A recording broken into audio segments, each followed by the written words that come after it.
welcome to First Things First. I'm Jenna Wolf. That's the Hall of Famer, Chris Carter. This is Nick Wright. It is Hump Day. What's going on, guys? Good morning, everybody. It's Wednesday. Yeah. Man, I'm going to have to pull it. I feel like a subpar performance. Oh. What do you mean? He's just going against what he said to you 30 seconds ago to throw you off, and it worked. And it worked brilliantly. Thank you Jenna very was much. like, memory of what? a squirrel. I have. I mean, is that a car? Do they have one? Is that a car? Is that a car? It's another car. The same car. I mean, this is unbelievable. You're right. You Great to did. see You Jenna. threw me off. You ever seen Finding Nemo? Yes, I did. Who You has know a stronger Ellen's memory, a character squirrel in or a that? fish? Well, yeah, well, exactly. The Ellen's character. in Oh, that. where she forgets everything immediately. Exactly. Yeah.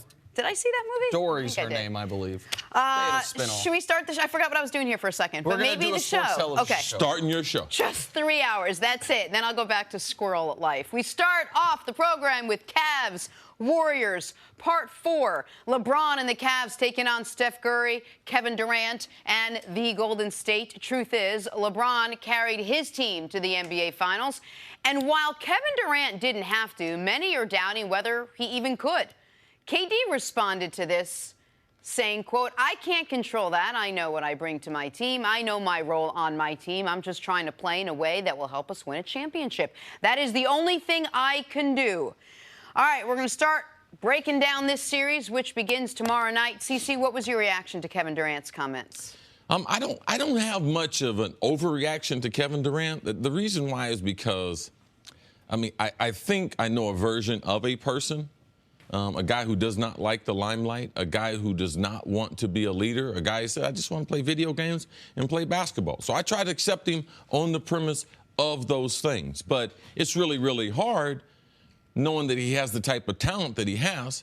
And we're just in a business of comparing people, players, teams, and we just don't have a lot of people that have the type of talent that Kevin Durant has, and they don't have any interest in being a team leader. Like, just no interest at all. So I accept Kevin Durant. I accept the gift that he has of basketball, and I can't judge him on too much besides that because, Kevin Durant, he just wants to be a normal guy. Here's the thing, though, see. He wants to just play video games and hoop, but he also wants to be considered the best basketball player alive. This is something he has been, with his comments from years ago to recently, very clear about. The famous Sports Illustrated cover from about 5 years ago saying, I was the number 2 player coming out of high school. I was the number 2 pick of the draft. I was second in the MVP. I came in second in the NBA Finals. I'm done with all that. Kevin Durant saying that not only the torch had been passed from him to LeBron, but if you speak to people around KD, or really more accurately around the top players in the league who all in this culture hang together, KD believes he's the best basketball player alive and wants people to believe it. And Is that so different than a lot of other people? Here's why it's different to me with KD. Because he could be. Because he could be, and if you'd never seen any of these guys play, and it was just all-time greats and contemporary greats, and you're out saying, all right, describe the player to me, who's going to be the first overall pick? And they describe Michael Jordan, right? All right, he's 6'6", crazy athlete, insane competitor, and will outwork everyone. Okay, that sounds interesting. All right, I like him. Describe Akeem Olajuwon to me. Almost 7 feet, one of the most amazing footwork you're ever going to see. Sprints like a deer. Sprints like a deer, and soft touch on a jump shot. Oh, okay, that guy's interesting. Who's this guy over here? Describe Kevin Durant to me. Okay, he's 7'1".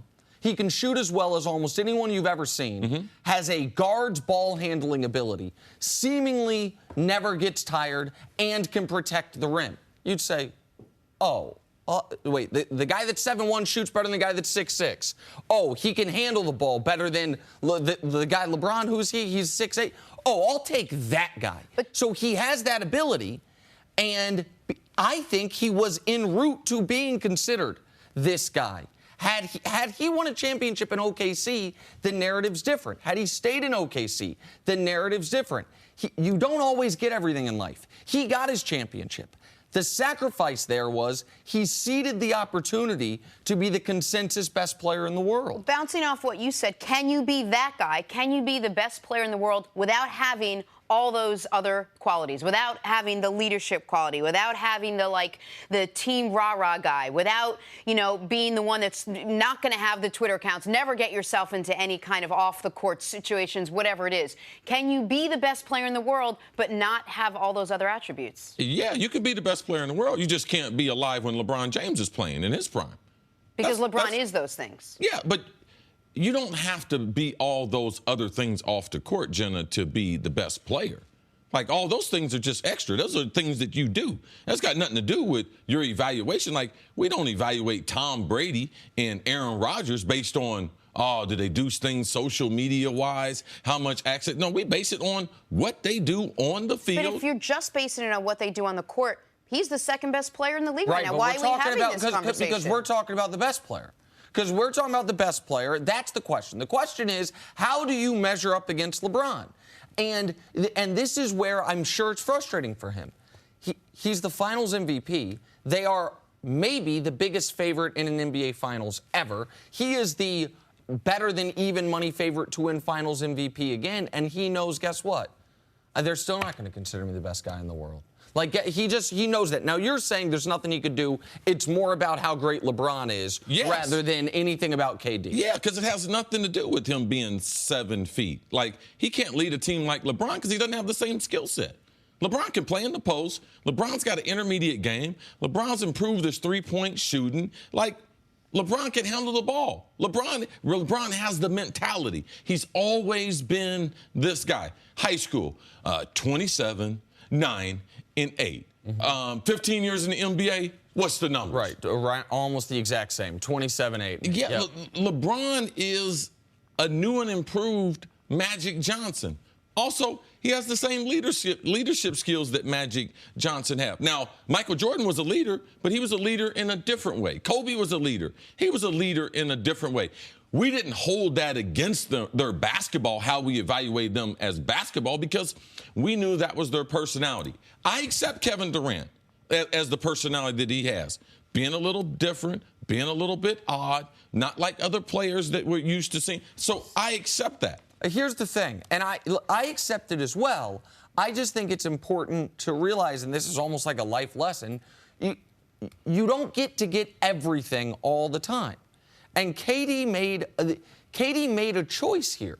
Like, KD, I can look at the last 5 years he spent in OKC, and similarly to with CP3's injury in the Rockets, I look at it and say there's some context needed. In 2012, they go to the finals. They lose to a better team, an older team, a team that was more ready in Miami.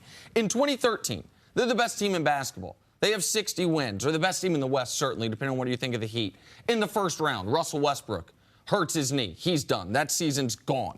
2014, they are the second best team in basketball. They take the Spurs to a 6th game of the Western Conference Finals that they lose in overtime. In that series, Serge Ibaka gets hurt. He was very important to that team. That Spurs team goes to mop the floor with LeBron in Miami. There was an opportunity. 2015, he's out for the year. 2016, he's up 3-1. On a team that would have been a heavy favorite over Cleveland. Any of those years go differently, and if he had won a title, if he had carried a team like LeBron to a championship, people talk about him differently. But when he then leaves to go to Golden State, it was never going to be his team. He was just like, would you agree we look at LeBron differently?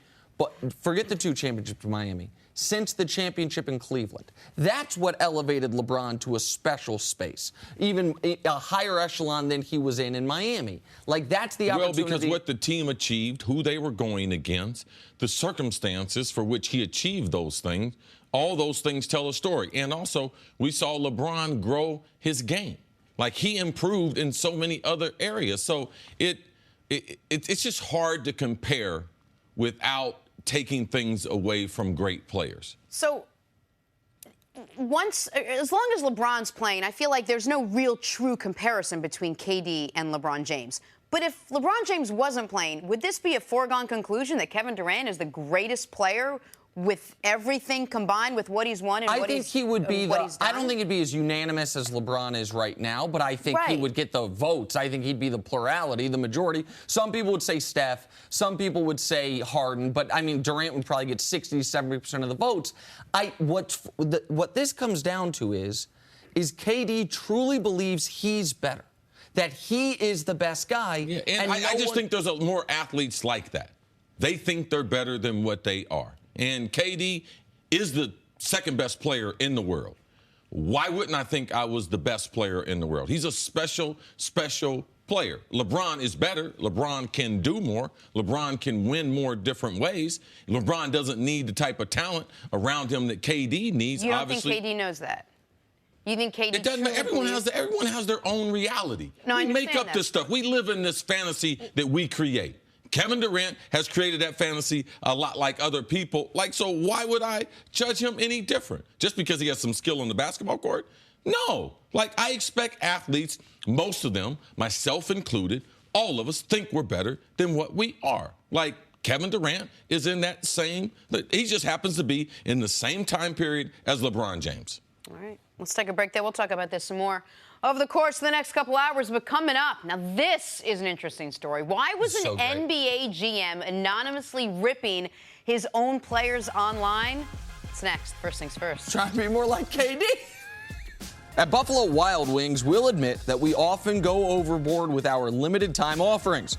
We just can't help ourselves. Take our new signature sampler. For $15, you get wings and 3 shareable options, like fried pickles or cheese curds. Then there's our aptly named over-the-top nachos, a literal mountain of crispy tortilla chips loaded with your choice of pulled pork or honey barbecue chicken, corn, jalapenos, and more.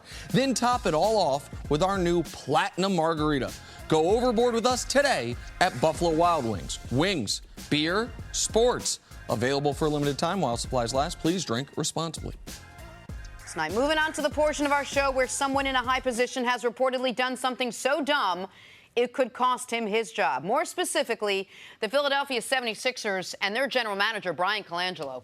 A report from The Ringer revealing Colangelo was operating 5 anonymous Twitter accounts simultaneously, using them to criticize members of his own team and coaching staff, including Joel Embiid, Markelle Fultz, and former Sixers GM Sam Hinkie.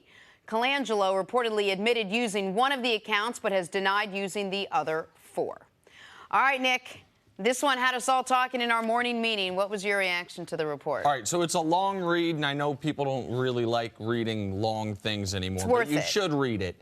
And once you read it and you look at the sequence in which the accounts were deactivated, what was said, once you hear from guys like Adrian Wojnarowski that a lot of these tweets are things that Colangelo has said publicly or privately in league circles, it is almost, to me, impossible to believe he was not operating these accounts. I know he's denying it.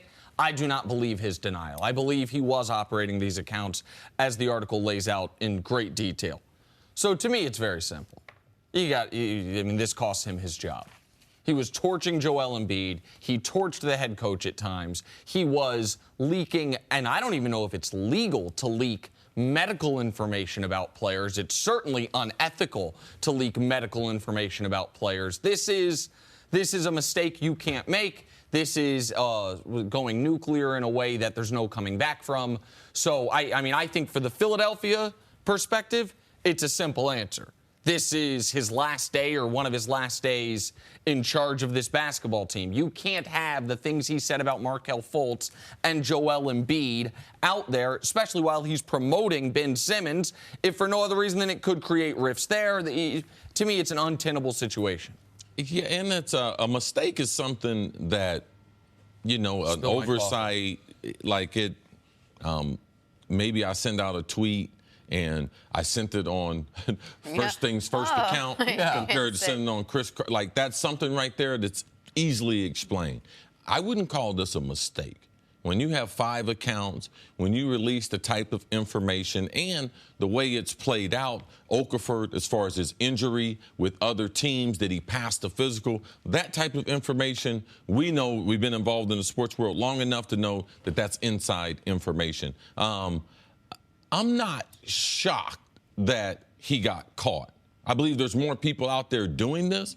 Just like we had the Kevin Durant thing, not only him having an account, I just believe that people are not happy with their life and they live these lives like that they want to make up. Like their life is not as important. His comments, all he had to do was have a reporter. He could have had a person that he released information to. People do it all the time in the national media. That could have been his person he could have fed information to if he wanted to do that. But the social media, I don't get it. I didn't get to Kevin Durant. I don't get this. He should definitely lose his job. And if he doesn't lose his job, if I'm Joel Embiid, if I'm Markelle Fultz, I don't know what my future looks like long term in Philadelphia, because that's not a guy that I can trust. That's not a guy that I want to control my basketball future. You know, I know the players don't want to get involved in that, but there's a lot of holes here for Brian Colangelo that I believe that they can't answer. And just real quick, and it's not just that. I think the last point you made is an important one. Trust your basketball future. This isn't a trainer, assistant coach, the president of business ops. This is the guy, Jenna, that is in charge of who is and isn't on the team. Comings and goings. Yeah, he's supposed to have the highest basketball IQ in the building. So that's my biggest issue with it. If he's not fired, and we should mention that he did go to Joel Embiid and say, listen, man, I want you to know I didn't do this. And Joel said, I have to trust you because what other proof do I have otherwise? But how do you trust a guy that's in charge of writing up your contracts? How do you trust a guy who's in charge of paying you, of whether you stay on that team or not? So and a guy that knows your medical history. And a guy that knows your medical, and a guy that'd be willing to release your medical history. Well, every GM's going to know your medical history. Right, of course, but every GM, you don't worry, is going to sign up as Dr. Basketball 1, 2, 3 and be tweeting it to people and arguing with people. And it's also on a bigger, just societal note, like, no matter how rich you are, this guy, if people don't know Brian Colangelo's story, his dad is one of, I don't want to say godfathers, but one of the leading men in professional basketball, owned a team, head of USA Basketball. His dad has given him a few jobs. Brian Colangelo, because he's the son of a famous person, in your mind you might think he's younger than he is. He's 52 years old. He's a grown man running a basketball team who was going online anonymously, arguing with people, allegedly, about the shape of the collars of his dress shirts. Like who else would want to do that? I mean, all signs point at being him. My question to you both is, why? What do you think he gains from doing this? Is it that he was so just desperate to get this information out that this was the only way possible he knew how? I mean, how much of this changes the course of what happens on this team? Why would he do something like this? It's insecurity, and it's the need to get credit for things. Sam Hinkie had become he was more popular in death than he was in life. You know what I mean, to use a metaphor. He became something of a folk hero amongst NBA Twitter and amongst Philadelphia fans and Philadelphia bloggers. And this guy didn't want that. This guy wanted the credit. He wanted it to be known. No. I'm fixing his mistakes. That's why. Why is he releasing this about Jahlil Okafor? Oh, because that was a Hinkie pick. Why is he talking about the problems with Fultz being Fultz's own doing? Because that's his pick. And we didn't even mention that one of these Twitter accounts, before they traded for the Celtics' #1 overall pick, tweeted out weeks before the exact trade Philly ended up doing. So he's also leaking if another team in the league was onto this before the Ringer, they're like, you know what? This is Colangelo's Twitter. We're going to keep this to ourselves. They then had information that hurt Philadelphia's ability to compete.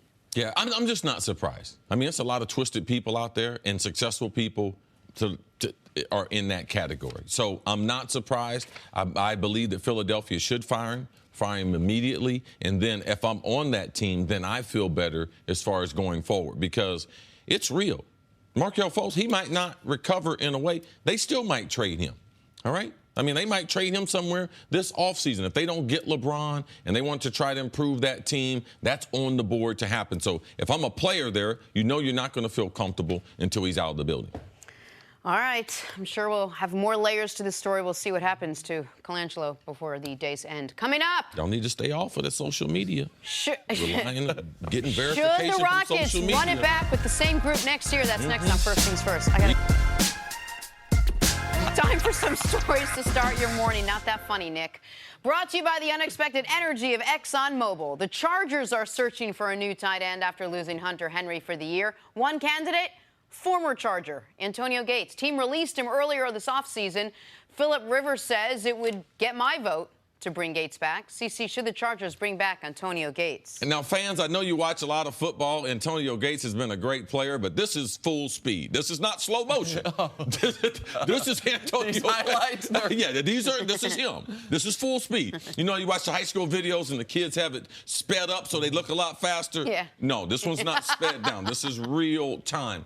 Of course, he would be an addition to the locker room, very familiar with the quarterback. But what they were trying to do was get faster and younger at the position. Yes, an injury makes you look at someone like him, but they still need to get a guy who's undersized, who can run and stretch the middle of the field. I think it's fair to say they wouldn't have cut ties with Antonio Gates when they did if Hunter Henry wasn't on the team. It was about getting faster. It was also, we want to feature this young future star as much as possible. Yes. So now they have information they didn't have then, which is that he's gone. Now, maybe you still need to add speed to it, but this would have been the first phone call I made when I found out Hunter Henry's knee was blown, was I would have called I'm Antonio a little concerned, Gates. though. He got suspended before last season for 4 games for performance-enhancing drugs. It's a good point. All right, to the NBA draft now. Villanova star Dante DiVincenzo will enter the draft. He was named the Final Four's most outstanding player when he scored 31 points in the national title game. Nick, what do you think of DiVincenzo as a pro prospect? I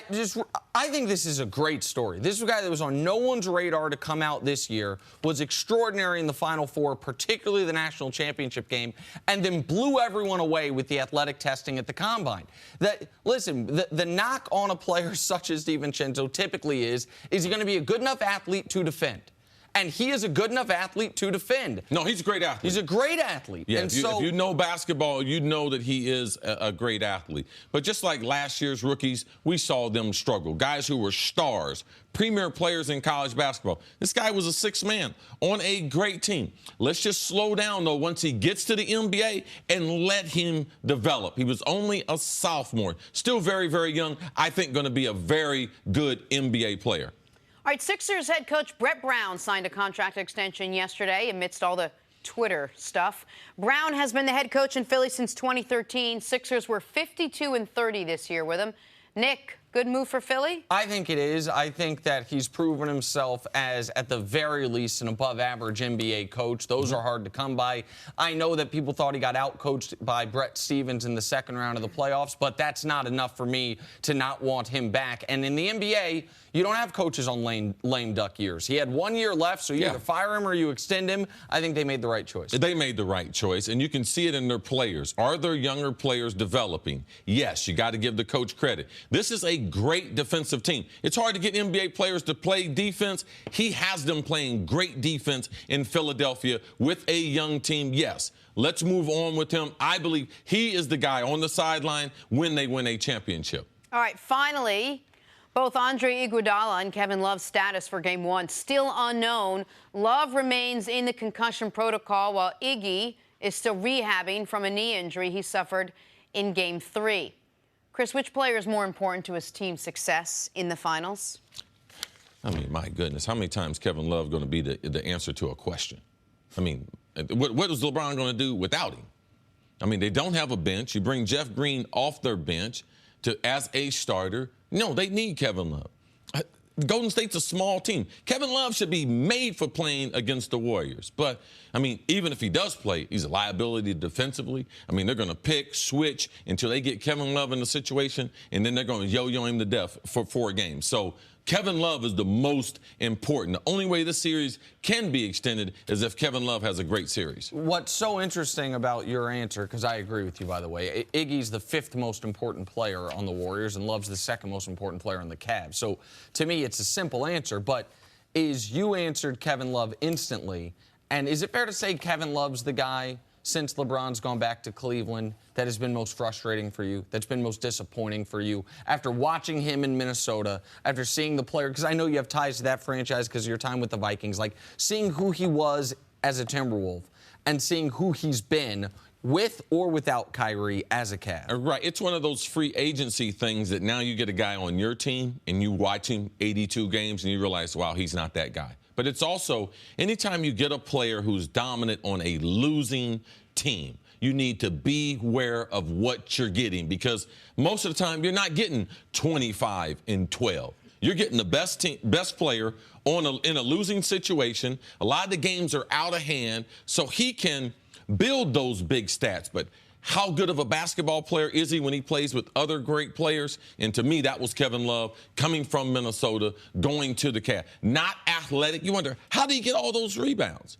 Wow, he's not as athletic as I thought he would be. I thought he would be a better shooter than he would, especially playing with the type of shooters that he's playing with. I mean, I thought that you could rely on Kevin Love to occasionally give you a 30-point game, right, like a 15-point quarter. No, and they run, especially the first quarters, in 4 years, they run most of the offense through Kevin Love. They give him an opportunity to get started and get a fast start more than any other player on Cleveland's roster. So very disappointed in Kevin Love and what I've seen. Can I give Kevin Love just a little bit of leeway? Think about the year that he had. He had the whole mental breakdown and came out and talked about his mental illness. He had the broken hand. He had a concussion. He got banged around and knocked around a lot. Does any of that factor into his production now? It would factor in if we hadn't seen the 3 years prior. I would, if this was an outlier year and you're like, oh, okay, he dealt with the loss of his grandmother, he talked about mental health publicly, he broke his hand, and now he's in with a concussion. That, if it were an outlier year, then yes, it would. The problem is Kevin Love's been on the trade block since the moment he got to Cleveland. Why? Because he's underachieved. Because you got to remember, when LeBron went back there, Kevin Love was a more established star in this league than Kyrie Irving was. Both of those guys were guys who would put up big numbers on bad teams, but Love had been an All-NBA player. Kyrie hadn't. Like, Love had done more in this league. Kyrie ascended. Kyrie took advantage of the time with LeBron as well as any Robin to his Batman could have. Kevin Love didn't. He had the harder role as the third option, but then this year, when he was second option, except for those first 20 games of the year, he never got to being the guy that we think his talent dictates that he could have been. Yeah, I'm not in the business of making excuses. I mean, we can make a list of excuses for every pro athlete if we want to. It's about, do you get the job done? That's what they pay you for. It's not college. It's not high school. It's professional, and the expectations are of that. Kevin Love has not delivered that in Cleveland. I think if Kevin Love was being honest with himself, Kevin Love would feel the same way. At this point in his career, you would think Kevin Love would be a better basketball player than what he is. All right, let's move on to the Rockets now. Still licking their wounds after a Game 7 loss to Golden State. They have some interesting decisions to make in the near future, but Rockets owner Tillman Fertitta might have inadvertently given us a little nugget or two. Says Houston must re-sign Chris Paul and wants to keep Clint Capella, who'll be a restricted free agent this summer. But keep in mind, if they do both, it'll be difficult to sign a guy named LeBron James. Chris, I'll start with you. Would the Rockets be making the right move bringing back the same team next year? Well, to me, I'm concerned about Chris Paul. I'm concerned about any guard that gets into his 30s, undersized guards in the NBA. They probably have the shortest shelf life of great players. If you say, okay, now I'm going to get an aging player. You want a point guard, a two guard, a three, a four, a five. The least, number 5, would be the point guard. All right, that's the guy, he wears out quick in his career. They lose their legs. That's why we're worried about Kyrie. They're in Boston with the multiple knee surgeries that he's had. So I'm concerned about Chris Paul being tied to him for the next 4 or 5 years. Because if you have an aging Chris Paul, you have Harden as your two guard or a point guard. So how good can you be defensively? How good is Chris Paul going to be as a defensive stopper? Now, he can be a spot-up shooter, but you can't be a defensive stopper but for so long. And you got Harden. So for me, how close are they to Golden State if they can't get better defensively at the point guard? So I'm concerned about that. I would try to go after LeBron. I wouldn't try to bring this team back as it is. I would try to bring back LeBron as a piece of this team. And if I couldn't get LeBron, I would try to bring it back as close as I can. You get into a situation with Capella, a lot like Tristan Thompson was a couple years ago, where you have a certain amount of synergy, not only in this locker room, but the way they play basketball. And he has benefited from being with Harden, starting to learn the system. He's only getting better. Is he worth a max contract? I don't think he's worth a max contract. Would he take less than that to stay in Houston? That would be what I would be trying to do, and I believe that's what's on their books to try to get done. The number one option would be and is, and I believe the Rockets are trying to set this into motion as soon as the season ends, getting LeBron James. The number one option is to get LeBron. If they get LeBron, they will be bringing back Chris Paul. Wait, can they afford LeBron? First things first. Well, listen, they can't. It will be almost impossible to keep Capella, CP3, and LeBron. Okay. But Capella would be the odd man out in that scenario. LeBron and Chris Paul are super do close you friends. need a center in the West, though? Right. That's why you can let Capella go. Okay. And so their number one objective, I believe, before this year, during this year, was to try to add LeBron James when it looked like, the Cavs are a mess. Like, is he potentially on the trade block? Certainly this offseason is to go get LeBron James. I believe that the Rockets felt at one point this year they would be the favorites this summer to get LeBron James. The only LeBron complicating factor is this. The last time LeBron had a free agent decision, he took forever on it. But he did make it dramatic, so that was good. Well, listen, he took forever on it. Free agency opens July 1st. Right. And I think he did the first deal July 9th and the next deal July 10th. I can't remember the first deal, but the next deal, the one to go back to Cleveland, you're exactly right.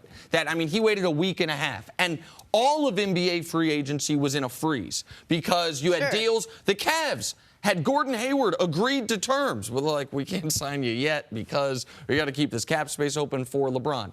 So that's the complicating factor. As far as people might think, Tillman Fertitta, Daryl Morey can't like that you're telling the world we have to bring Chris Paul back. Listen, Chris Paul does not agree to the trade that he agreed to go to Houston unless technically this is against the NBA rules, but this happens. There is an agreement in place because he turned down an extension from the Clippers in order to go to Houston. There is an agreement in place. We are going to give you a max extension on the back end of this. Now, is that concerning long term? Absolutely. If they do that, that is because they feel, you know what? The number you kept pointing out that I brought up the 65 wins, Chris. The other number I brought up was 53-7 this year, 50-5 going into the Warriors series with CP3, Harden, and Capella. Obviously, they didn't have CP3 the final two games. They believe this core can win a championship, but the concerns about how many games are you going to get from a healthy Chris Paul, that's a real one, and you just got to roll the dice with it. And if LeBron decides to play with Chris Paul in Houston, is LeBron in the same situation he was in with D. Wade? A guy is one of his best friends. They come into the league together. They're very, very close. But LeBron was not happy with how many games D. Wade missed at the end of his Miami career. Correct. And that's one of the reasons why he left Miami. He couldn't depend on Chris Bosh. Chris Bosh didn't like playing the five. He was playing out of position. We didn't know Chris Bosh was going to get sick and everything afterwards, but he was concerned about D. Wade and D. Wade's knees and his inability to play potentially 70 games a year. With what you saw from the Rockets, knowing that they probably could have beaten, if they wanted to, if they had Chris Paul, could have beaten the Warriors. Do you think they could come back with the same group next year and do it? I mean, if they don't get LeBron, you have no problem with having to add anything? But Jen is asking, if they bring it back, could they beat the Warriors? And my answer is absolutely. They could. Now, they had a perfect storm this year. The Warriors dealt with injuries during the regular season, which allowed the Rockets to secure the 1 seed more easily. But no matter who they bring back, unless they get LeBron, you want to know what the key to the Rockets offseason is? Figuring out how James Harden can go a tick above. It is not a coincidence that James Harden's 3 best games of the playoffs were the 3 game ones of each series, when he had the most days off leading into it. It is not a coincidence that James Harden faltered down the stretch of these playoff games and down the stretch of these series. Part of that's the workload, but part of that also is, of all the true superstars in the league, LeBron, KD, Steph, Russ, Giannis, Anthony Davis, Harden, those 7 guys, let's be fair, who's in, do you think, the worst shape? Who has the least endurance? Who has the least cardiovascular strength? Now, Harden has a very heavy workload, and I'm not saying he's out of shape, but by NBA superstar standards, he could tick it up a level. That's up to him this offseason. Yeah, I don't consider him to have a heavy workload because most of all what he's doing, he's playing in the high pick and roll. All he's doing is dribbling the ball. That's not strenuous. Because if you're a two-way player playing defense and everything, like, that's not as strenuous as some of the other things the superstars are doing. He needs to be in better shape. All right, if he wants to be an elite player, and the reason why we never consider, is he the second best player in the world? We never even talk about Harden, and that's one of the reasons. All right, let's take a break. Coming up, let's talk some football. Here's a loaded question. Can Brandon Marshall help fix the Seahawks offense next season? Yes, the same Brandon Marshall you're thinking. Is it the same Brandon Marshall? Yes. Next on First Things First. Back to First Things First. Head coach Eric Mangini is here, which means one thing: football's right around the corner. Good to have you, Coach. Also, Good to see you, You're Coach. here all How are year, you? but it just felt like something to say. Right around the corner. Right around the corner. It. It's during the season or the day after the Super Bowl. Whatever it is, Coach is here. Coach, it's actually 99 days till we start the season. What's the first line in my script? Oh, what is it? He can't read that. In 99 short days, the NFL season starts. Someone give me a different script now. I have to read someone else's Okay, they script. put one in for you. Let's talk about the Seahawks. Sometimes with your mouth, you can say 100. They won't know. Seriously. Bad math. It's not the end of the world. I got your code. You still have a great personality. Seahawks signed a one-year deal with wide receiver Brandon Marshall. Entering year 13, the six-time Pro Bowler missed 11 games last year after undergoing ankle surgery. He posted the following picture in a Seahawks fan shirt on the IG Instagram saying, "Always wanted to play in front of these fans." At Seahawks. Coach, I'll start with you. Is Brandon Marshall a good fit with Seattle? Well, I don't know how well he's going to fit in. I think it's a good opportunity for him, and I think it's a good opportunity for Seattle. One thing I've always liked about Pete Carroll is he'll churn the roster, and he'll take chances on guys to see where they are. And Brandon Marshall is one of those guys. A couple years ago, close to 100 or maybe even 100 receptions. 109 yards, 109 catches, 1,500 yards. Yeah, so he's not that far removed from it. I like the when I've talked to Brandon Marshall, when I've heard him talk on TV and about his sort of journey through the NFL, it strikes me as a guy that has matured, that has recognized his weaknesses, and that's encouraging to me too.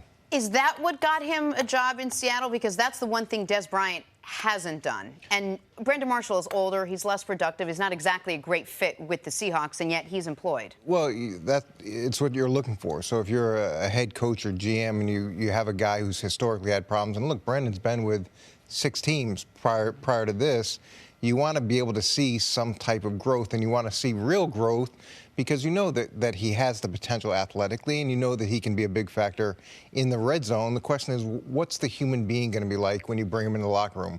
What kind of effect is he going to have? And so I was always had been recently encouraged by where Brandon is mentally and where he is from a behavior perspective. Yeah, I don't think it's really fair to compare guys that are in different economical categories. All right, even though they play the same position, both of them are very physical. Both of them will play to the boundary. Both of them will play the X receiver. You're talking Dez and Brandon Marshall. Yeah, absolutely, because Dez is younger. Dez's contract demands are higher. Dez isn't signing for 1 year, $2 million. Yeah, he wasn't even on the radar for Seattle. So to think that Dez was a better fit in Seattle, no, he wasn't a fit because economically they couldn't fit him under the cap. They have Doug Baldwin there as their number 1 guy. There's also a theory with Dez. He still thinks he's the number 1 guy. So you can't bring that plus the demands from a salary standpoint into the locker room. The thing I'm concerned about with Brandon, and he's had a remarkable career. I'm very familiar with Brandon, more so than anyone else on TV. And the reason why I was a little bit hesitant in saying that is because, man, I have never seen a kid go through as many things as Brandon Marshall has gone through. I met him when he was a junior, when George O'Leary at Central Florida had decided he was going to move him from safety to wide receiver. So they had Brandon come stay with me in the summer in Boca Raton. So I've been knowing Brandon since he was a kid. So I had him there. We switched him over. His wide receiver coach was DJ McCarthy, one of my best friends from South Florida, one of the great coaches in college football as far as wide receivers. We got him switched over. Got him drafted. We all through the years in Denver, man, all the things he went through off the field. Like he had just left my house the time he got into the incident with his girlfriend and was arrested for. He had just left my house and got on the plane going to Denver. So remarkable. Seattle is hard to play because they practice so hard. They've been fined by the NFL. They lost draft picks. Yeah, lost draft picks because they've broken the rules in the offseason. And Brandon's a workout warrior, but it's hard with his knees to practice as hard as Seattle practices. I believe he can make it through training camp. I believe he's a great fit for them emotionally, what they want from their players, what they expect from their players. And the players they have on that roster, I think they will gravitate to Brandon and who he is now. So one quick point of note, or point of order here. He's not guaranteed to make this football team. Like, people should understand that. When we hear... That's why I said make it through training Right, make camp. it through. Like, he could make the football team. I would say he's likely to make the football team, but it's far from a guarantee. When it's a one-year deal worth up to $2 million, the guarantees are likely right around $1 million or less. They could move on from... Yeah, he's got the veteran minimum as his contract, and then With he's got some incentives in there that he can get it. to... Yes, he's probably got about $700,000 to $900,000 in incentives. But his story is one that a lot of football players or just viewers can learn from. Because he was a guy, I obviously didn't see, you'd never told me that. I didn't know he had lived with you. But he's a guy that if you followed him from afar, seemed to be one of the NFL's bad guys. Like, he did. When we didn't know he was dealing with the borderline personality disorder and the mental health issues, he had a multitude of family violence and domestic violence incidents. He was a guy that looked like was going to, when he was at the peak of his powers athletically. And that wasn't make-believe. Right. That wasn't sensationalized. That wasn't people making up stuff. And all those things happen. And so for you to say, Coach, now, like, that he can be a locker room leader, a guy you bring in even if his talent isn't at the level, that is because he got his life in order. He figured out what he was dealing with from a brain chemistry standpoint, and he's become an outspoken advocate for mental health in sports. And to see a reinvention of that from the person he was, to use the word you use, that's remarkable to me. And it is a lesson for guys that your story's not written till it's written, because the old Brandon, the previous version of Brandon Marshall would never be a guy who could play in year 13 as a mediocre talent at this stage of his career because of his age, because he's a good locker room presence. He was considered the opposite of that a half-decade ago. Yeah, I don't think he's going to make the Seattle team just based on his locker room presence. But the fact that he's gone through what he's gone through, and the fact that he can bring that knowledge and that experience to a locker room, because there's a lot of guys on teams that are going through difficult things. And as much as you may want to help as an organization or as a coach or as a GM, sometimes the best assistance comes from other people who have experienced that, and guys that can share their journey with him in the locker room. So I'm cheering for him. I hope it works out there. I think that he can still contribute in a meaningful way to a team based off of he's not that far removed from being really productive. It'd be curious to see how he fits in Brian Schottenheimer's system, but could potentially be a great fit. Okay, Brandon Marshall aside, if he doesn't make this team, what does the Seattle offense have to do this year just to improve on what they did last year?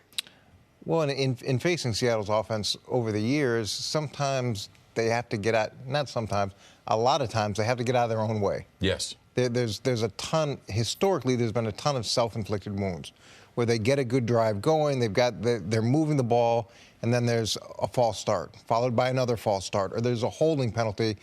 Start there. Start by not losing the game, and then you can really work on winning the game. The numbers weren't bad overall offensively last year.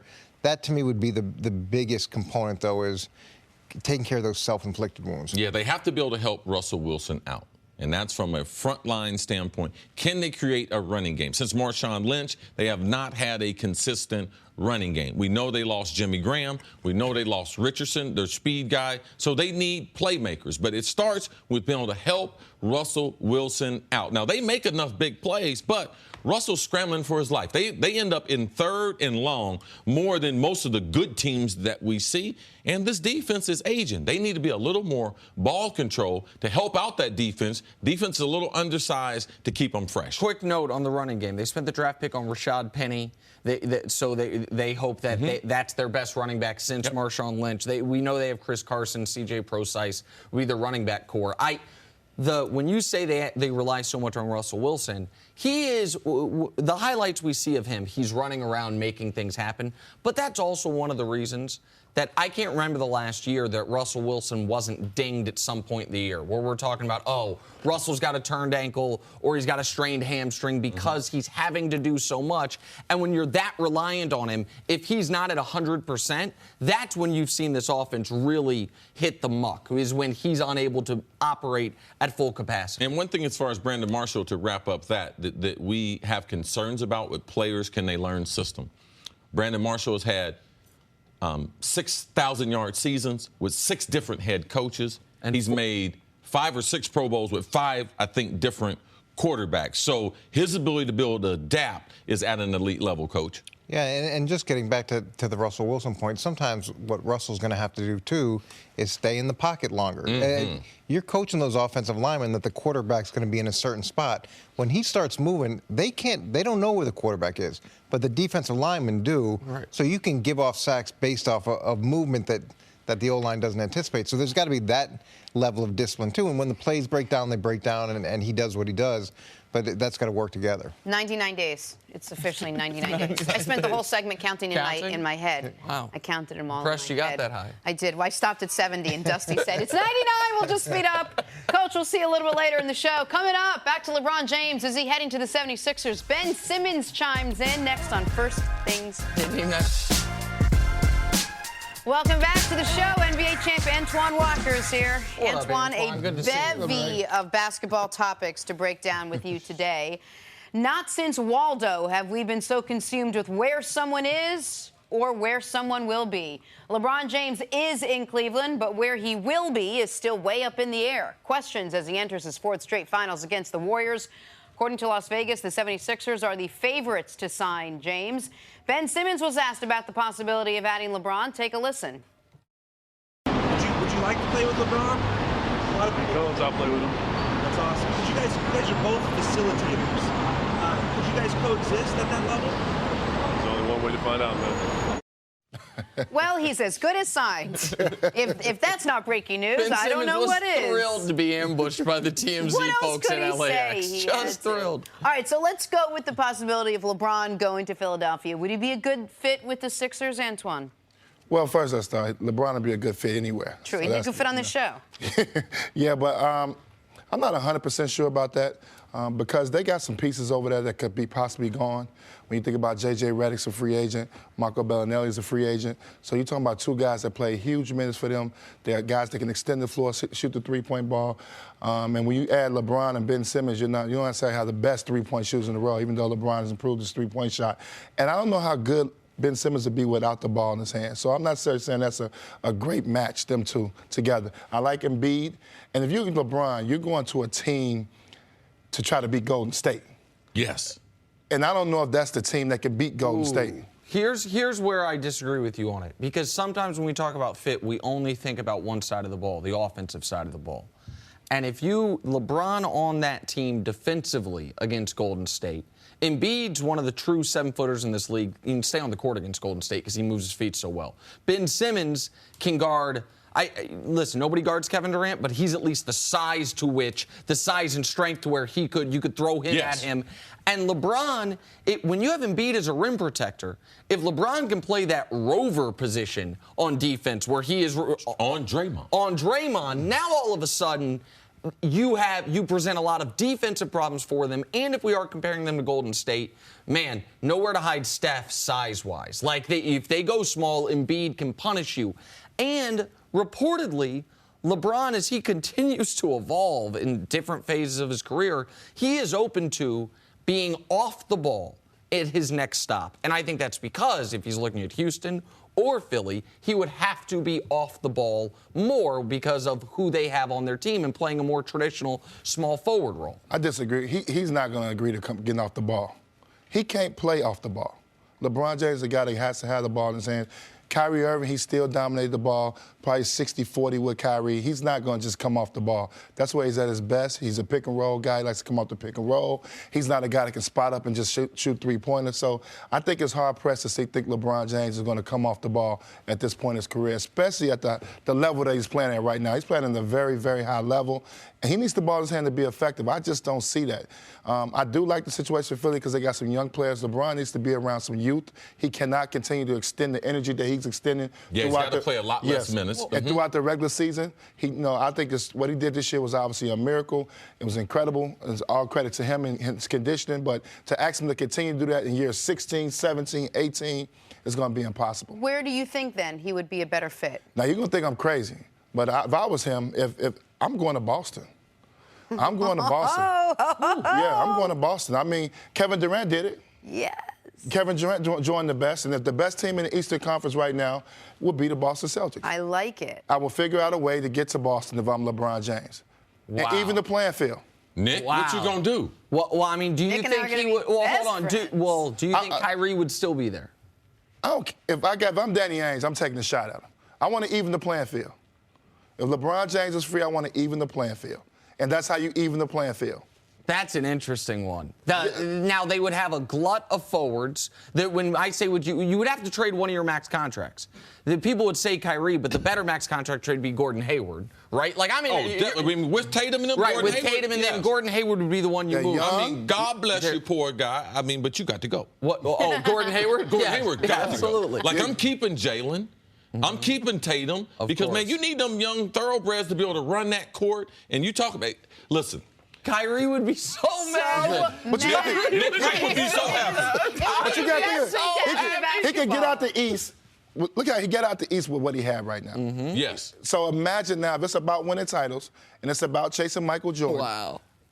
Go join the best. I have him on my list. One thing join the best. Yeah, because I don't believe there's a perfect fit anywhere. If you go to Houston, you still have some of the same concerns as far as the ball. You still have same concerns as far as some of the age. LeBron told me he was about winning and winning championships. And I didn't like what I saw with Joel Embiid and Ben Simmons going against Boston, where they were the favorite. So if I was to pick a group that was winners, now you got my attention. I'd much rather go with the young group of Boston, the winners, compared to Folk. He only played a half season in college. Ben Simmons couldn't even get his team at LSU into the NCAA. Joel Embiid didn't play at Kansas. So what has that group of players won, and will Markel's jump shot come back to where it was? And will Ben Simmons ever get one? Well, right? I watched Draymond Green play right now. Draymond shot the ball better as a rookie than Ben Simmons is shooting the ball. Now, we just assume Ben Simmons is going to learn how to shoot the ball. We see Draymond right now in year what? They leave him wide open. So I just don't. Shooting the ball, man, is hard, okay? He can't shoot the ball at all right now. And to try to get that type of skill, I just don't give that to a player. Here's the thing when it comes to LeBron's decision.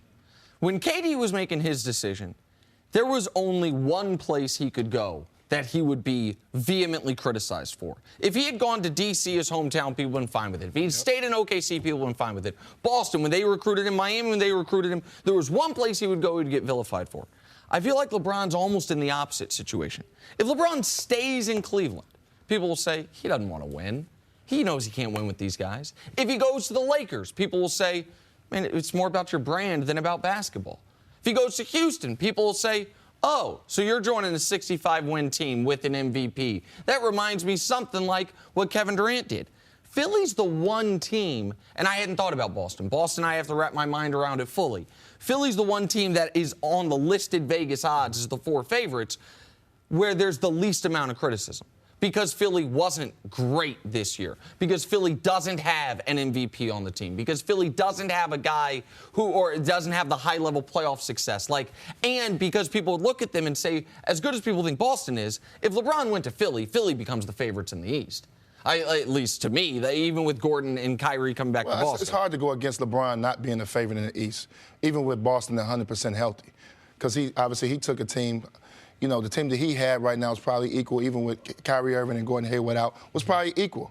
LeBron didn't have much help. He played Game 7 without Kevin Love and was still able to pull this off. But you also got to look at, too, for LeBron James and his legacy. If it's about winning championships, you stay in the East. I know everybody gets excited about Houston and going out West, but that means for tough first-round matchups, second-round matchups, even just to get to the Western Conference Final. There's no guarantee you're going to get to the championship going through the West. So through the East is the best way if it's about winning championships. I just think do what Kevin Durant did. Go join the best.